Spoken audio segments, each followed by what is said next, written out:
Hey there, spooky friends! Welcome to Enchant Minds. We're diving into the most haunted places on Earth, armed with wits, a camera crew, and maybe spare underwear. Buckle up, Buttercup, for a chilling adventure. We're exploring haunted tales and spine-tingling evidence. Get ready to face your fears and embrace the unknown. This is going to be fun. All right, ghost enthusiasts, let's kick things off in India, a land steeped in ancient history, vibrant culture, and apparently a whole lot of restless spirits.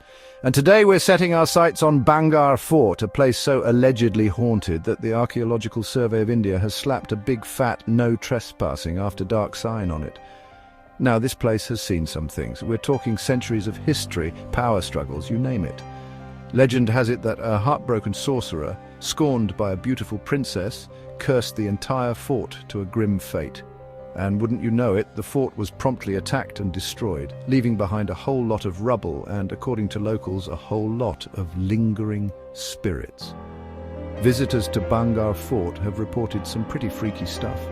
Disembodied voices echoing through the ruins, strange shadows lurking in the corners, and an overwhelming feeling of being watched. Some even claim to have seen apparitions of the princess herself, still heartbroken after all these years.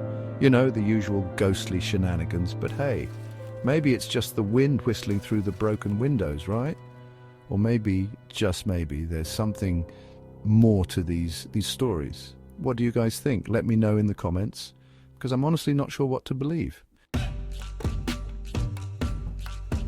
Now, I know what you're thinking. Shane, if it's so haunted, why don't we just sneak in after dark and see for ourselves? Well, for starters, I'm not trying to get arrested by the Indian authorities for trespassing. Second, local legend claims that anyone who dares to spend a night within the fort's walls never makes it out alive. Do I want to risk becoming a permanent resident of Bhangarh Fort just to prove a point? Not really, but hey, if any of you are feeling brave, feel free to give it a shot. Just promise you'll send me a postcard from the other side. All right, folks, from the dusty ruins of India, we're hopping over to the picturesque canals of Italy. But don't let the gondolas and gelato fool you, because we're not here for a romantic getaway. No, we're heading straight into the heart of the Venetian lagoon, to a place shrouded in darkness, despair, and enough paranormal activity to make your head spin. Poveglia Island. This tiny island has a history so grim, so unsettling, that it's been dubbed one of the most haunted places in the world. And trust me, that's not a title they hand out lightly. For centuries, Poveglia served as a quarantine zone for plague victims, a dumping ground for the sick and dying. Imagine the despair, the suffering, the sheer terror that permeated every inch of this island. They say that over 160,000 souls perished on Poveglia, their bodies burned in mass graves or left to rot in the open air. With a history that dark, is it any wonder that Poveglia is said to be crawling with restless spirits? Visitors have reported hearing agonizing screams echoing across the water, seeing shadowy figures lurking in the crumbling buildings, and feeling an overwhelming sense of dread that clings to you like a shroud. Now, I'm not saying I believe in ghosts, but I'm also not saying I'd volunteer to spend a night on Poveglia Island. Just saying. Poveglia Island is essentially cursed. In the 1920s, they built a mental asylum on this former plague island. The asylum was short-lived, haunted by spirits. The head doctor jumped to his death from the bell tower, not a ringing endorsement for mental health care. The Italian government tried to sell Poveglia in the 2010s, but no one wanted it. It's like selling a haunted house with guaranteed nightmares. Poveglia remains abandoned, a chilling reminder of lingering darkness. I'll admire this ghost story from afar, preferably with a double espresso and a cannoli. All right, folks, buckle up, because we're heading to jolly old England, to a place where the term tourist attraction takes on a whole new meaning. The Tower of London, everyone. Yeah, that big, imposing fortress that's seen more bloodshed than a butcher shop on a Saturday morning. This ain't your average castle tour, my friends. This place has been a prison, an execution ground, a royal residence, you name it. It's probably happened here, and probably not in a pleasant way. They say history repeats itself, but let's hope that's not the case with the tower's more gruesome events. We're talking centuries of imprisonment, torture, and executions. I mean, can you imagine the kind of energy that's soaked into these walls? It's like a giant stone sponge of misery and despair. No wonder they say it's crawling with ghosts. And trust me, there's no shortage of stories about the tower's resident spooks. We're talking kings, queens, nobles, you name it. If you died a tragic and untimely death in England, chances are you ended up haunting the Tower of London. It's like the afterlife's version of a timeshare. But let's talk about the real celebrities of the Tower's Ghost Club, shall we? First up, we've got Anne Boleyn, the OG Queen of Side-Eye, and unfortunately getting beheaded. Apparently she's still not over that whole losing her head thing and has been spotted roaming around the tower looking for, well, her head. Then there are the princes in the tower, two young boys who mysteriously disappeared in the 15th century. Some say their uncle, Richard III, had them offed to secure his claim to the throne. Kind of a jerk move, right? Anyway, these poor kids are said to haunt the tower, forever searching for an escape they never found in life. Now, I don't know about you, but if I was a ghost, the last place I'd want to hang out is where I met my demise. But hey, maybe these ghosts are just really into history, or maybe they're stuck here, bound to the site of their unfortunate ends. Whatever the reason, one thing's for sure, the Tower of London is more than just a pile of old stones. It's a monument to England's turbulent past and a spooky reminder that some things, like the ghosts of history, never truly die.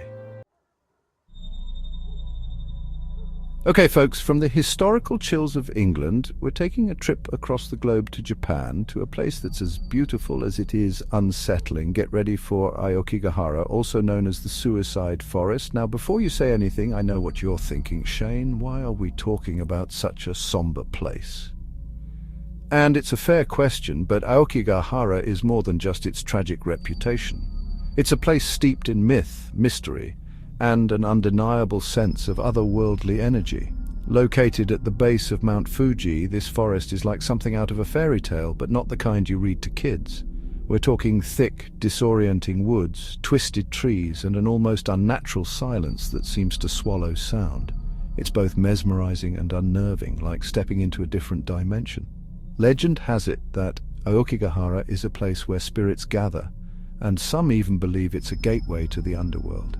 Whether or not you buy into the folklore, there's no denying the palpable sense of sadness and despair that hangs heavy in the air. Now, I'm not saying every rustle of leaves or creaking branch is a ghost, but there have been countless reports of strange occurrences within the forest. People claim to have seen shadowy figures lurking amongst the trees, heard disembodied whispers, and experienced an overwhelming feeling of dread that sends chills down your spine. And then there are the stories of people getting lost in the forest, only to be found later, disoriented and unable to explain how they ended up miles from where they started. Some believe these lost souls were led astray by mischievous spirits, while others chalk it up to the forest's disorienting terrain. Whatever the explanation, it's clear that Aokigahara is a place of immense power, both natural and perhaps supernatural. It's a stark reminder of the fragility of life and the enduring mysteries that lie beyond our understanding. And as we move on to our next haunted hotspot, remember this: if you ever find yourself wandering through the sea of trees, keep your wits about you, and maybe, just maybe, you'll find your way back out. Bonjour mes amis, we're trading in the eerie forests of Japan for the Grand Chateau of France. And trust me, this ain't your average fairy tale castle. This, my friends, is Chateau de Brissac, a place where history and hauntings collide in the most dramatic fashion. Picture this: towering turrets, sprawling vineyards, and a history so juicy it would make even the most scandalous reality show look tame. But behind the opulent facade lies a dark secret, a tale of love, betrayal, and a ghostly grudge that spans centuries. Now, every good ghost story needs a good ghost, right? And boy, does Chateau de Brissac deliver. Meet Charlotte de Brissac, a lady of the castle back in the 15th century. Beautiful, charming, and, well, let's just say she had a thing for younger men. Unfortunately for Charlotte, her husband, Jacques de Breze, wasn't exactly thrilled about her extracurricular activities. In a fit of jealous rage, he did what any rational husband in the 15th century would do. He killed her, and not just killed her, but chased her through the castle, before ending her life in a particularly gruesome way. Talk about a messy divorce. Now, legend has it that Charlotte, unable to find peace after such a violent end, still roams the halls of Chateau de Brissac. But she's not just any old ghost, oh no. Charlotte is known as La Dame Verte, or the Green Lady, because she's often seen wearing a flowing green gown, fashionable even in death. And she's not just content with rattling chains and moaning either. Guests and staff at the chateau have reported seeing Charlotte's apparition gliding through the corridors, her face forever frozen in an expression of sorrow and anger. Some even say they've heard her blood-curdling screams echoing through the castle in the dead of night.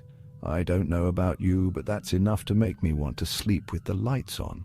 So, if you ever find yourself booking a stay at Chateau de Brissac, be prepared. You might just run into Charlotte, the Green Lady, still searching for peace after all these years. And hey, if you do, tell her Shane says hi, from a safe distance, of course. All right, folks, buckle up because we're heading underground, deep beneath the charming streets of Paris, into the catacombs. Imagine, if you will, miles and miles of tunnels, but instead of boring old dirt and rocks, they're lined with bones. And I'm not talking about a couple of skeletons here, I'm talking about the remains of over 6 million Parisians. They say Paris is the city of love, but down here it's more like the city of, oh God, that's a lot of skulls. You've got femurs stacked like firewood, walls plastered with skulls. It's like a macabre Home Depot down here. They started moving bodies down here in the late 1700s because, well, cemeteries were overflowing and frankly smelled terrible. But here's the thing about moving that many bodies, you're bound to stir up some restless spirits, right? I mean, you try being jostled around in the afterlife and see how you like it. So naturally the catacombs are said to be crawling with ghosts, or at least have a really intense atmosphere, like being in a really crowded elevator, but everyone's a skeleton. Now, I'm not saying I believe in ghosts, but I'm also not saying I'd spend the night in the catacombs. People have reported hearing whispers echoing through the tunnels, disembodied voices that seem to come from nowhere. Some say they've felt cold spots, sudden drops in temperature that send shivers down your spine, which, I mean, could just be drafts, but still creepy. And then there are the stories of glowing eyes peering out from the darkness. Imagine turning a corner and seeing that. A pair of glowing eyes staring right at you from a skull in the wall. I'd probably just apologize and back away slowly. Look, I don't know about you, but I find it hard to believe that millions of souls are just hanging out down there throwing ghostly raves. But hey, who knows, maybe they're just big fans of calcium and spooky vibes. Next up, we're heading to the beautiful state of Colorado, to a place that might just be the most famous haunted hotel in the world, the Stanley Hotel. You know it, you love it, it's the place that inspired Stephen King to write The Shining. Now, I gotta say, the Stanley is a classy joint. It's got this old-world charm, like something out of a Wes Anderson movie, but with more ghosts. King himself stayed in room 217, which is apparently a hotbed of paranormal activity. He even claims to have seen a ghostly little boy in the hallway, which, let's be honest, is never a good sign. But the Stanley isn't just famous for inspiring one of the greatest horror novels of all time. It's also known for its real-life ghost stories. I mean, people have been reporting strange happenings there for decades. Guests have heard phantom music drifting from the ballroom, like a ghostly orchestra tuning up for a night of spectral waltzing. And it's not just music. People claim to have seen apparitions of former guests and staff just going about their business as if they haven't been dead for, you know, a while. There are stories of lights flickering, doors slamming shut on their own, and luggage mysteriously unpacking itself. Some say the most haunted spot in the whole hotel is the 4th floor, specifically the hallway outside room 418. Apparently that's where the spirit of a former nanny likes to hang out, which, okay, slightly creepy, but also nannies are supposed to watch over people, right? Maybe she's just doing her job even in the afterlife. Look, I'm not saying you shouldn't stay at the Stanley Hotel. It's supposed to be lovely. Just maybe sleep with one eye open, you know, just in case you get a visit from a ghostly bellhop or a spectral bartender asking what you'll have. All right, mates, let's hop over to the land of Vegemite and giant spiders, because Australia has its fair share of haunted hotspots. And this next one, the Monte Cristo homestead, is about as spooky as they come. It's known as Australia's most haunted house, and for good reason. This place has seen it all. Accidents, deaths, you name it. It's probably happened within these walls. The Crawley family, who built the house back in 1885, experienced a lifetime's worth of tragedy in this place. We're talking a baby falling down the stairs, a maid falling to her death from a balcony, a stable boy burning alive, and a caretaker being shot. I mean, that's like a whole season of American Horror Story packed into one house. And as if that wasn't enough, there's also the story of Mrs. Crawley, who, after her husband died, became a recluse, refusing to leave the house for 23 years. Some say she never really left, if you catch my drift. People who have dared to visit the Monte Cristo homestead report all sorts of creepy happenings. Cold spots are a dime a dozen in this place, which again could be drafts, or it could be the icy breath of a disgruntled ghost. There are also claims of disembodied footsteps echoing through the halls, like a ghostly house party that never ends. Visitors have reported seeing the apparition of a young boy in the window, staring out at them with those cold, dead eyes. And then there's the ghost of Mrs. Crawley herself, who's been seen gliding through the halls in her white gown, probably still looking for the TV remote. Look, I'm not saying you shouldn't visit the Monte Cristo homestead, but maybe bring a spare pair of pants, for all the ghost-induced accidents you might encounter. And, hey, if you see Mrs. Crawley, tell her I said what's up. All right, folks, buckle up because we're diving into Eastern State Penitentiary. This place was notorious for its brutal solitary confinement practices.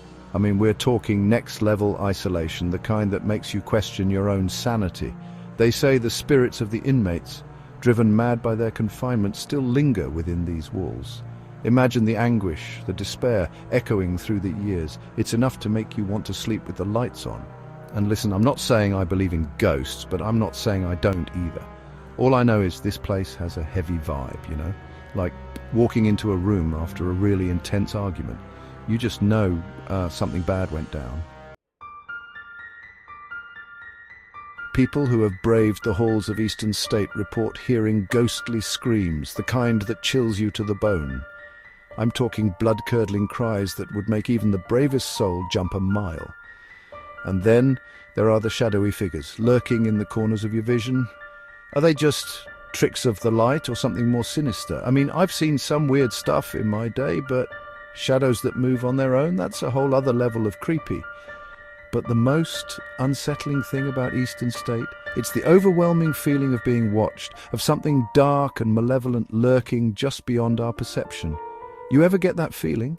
Like someone's staring at you, but when you turn around, there's no one there? Yeah, well, multiply that by 1,000, and you've got Eastern State Penitentiary.